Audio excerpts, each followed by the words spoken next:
Hablando de los cambios y hablando de los riesgos, doctor Federico, en uno de los debates un candidato habló de una reforma tributaria de 50 billones y evidentemente la empresa privada se asustó muchísimo. Y otro candidato dijo que por el contrario iba a reducir los impuestos y él iba a dejarlo súper bajito. ¿Cuál es la suya? Hay mucho cuento de lado y lado.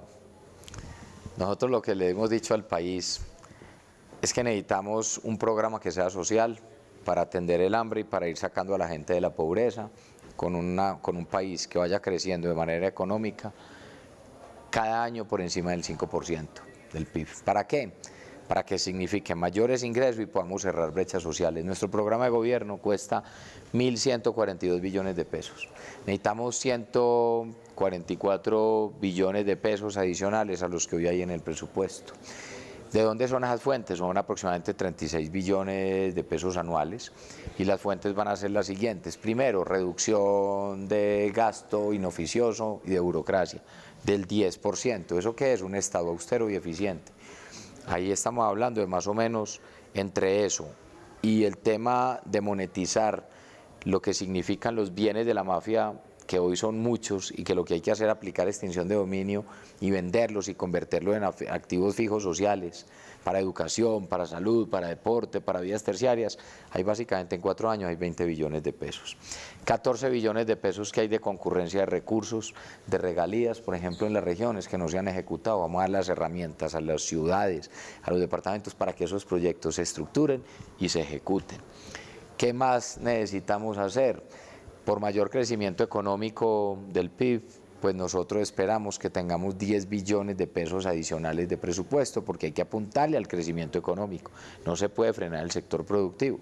Pero además, por mayor recaudo, por factura electrónica y modernización de la DIAN, son 30 billones de pesos adicionales.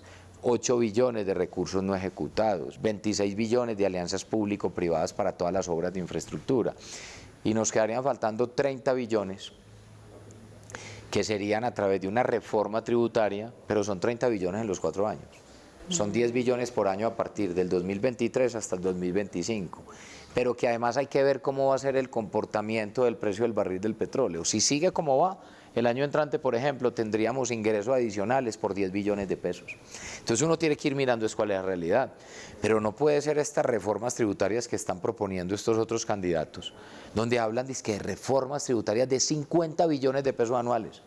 Yo por eso lo preguntaba en un debate al candidato Petro, pero venga, explíqueme usted cómo va a hacer para financiar un programa de gobierno, un plan de desarrollo donde le hacen falta 50 billones de pesos anuales. ¿Y a quién se los va a cobrar? Entonces se lo va a cobrar a los más pobres, a los más vulnerables. Entonces habla de eliminar todas las exenciones. Yo sí planteo eliminar algunas exenciones, pero no todas, sobre algunos elementos, por ejemplo, básicos para la canasta familiar. ¿Eso qué haría? Volver a los pobres más pobres. ¿Eso qué haría? Aumentar la inflación. Entonces están planteando unas reformas tributarias que en mi concepto son inviables. Y les pongo un ejemplo. La reforma del actual gobierno, la primera, 21 billones de pesos. ¿Y qué pasó con el país? Casi incendian el país. Sí. Casi, y no había consenso por ningún lado. Esa era de 21 billones. Oiga, ¿y esta obra de 50 billones cómo la van a hacer? O la otra de 30 que está proponiendo el otro candidato. Yo estoy proponiendo una de 10 billones de ser necesario, anuales a partir del 2023, pero sin impactar la clase media vulnerable ni la clase más vulnerable del país y sin afectar a un nivel donde tengamos y terminemos teniendo un país que afecta el sector productivo, que es el que tiene que generar empleo. Pero nosotros tenemos claro dónde son los recursos y cuáles son los programas y cómo los vamos a ejecutar.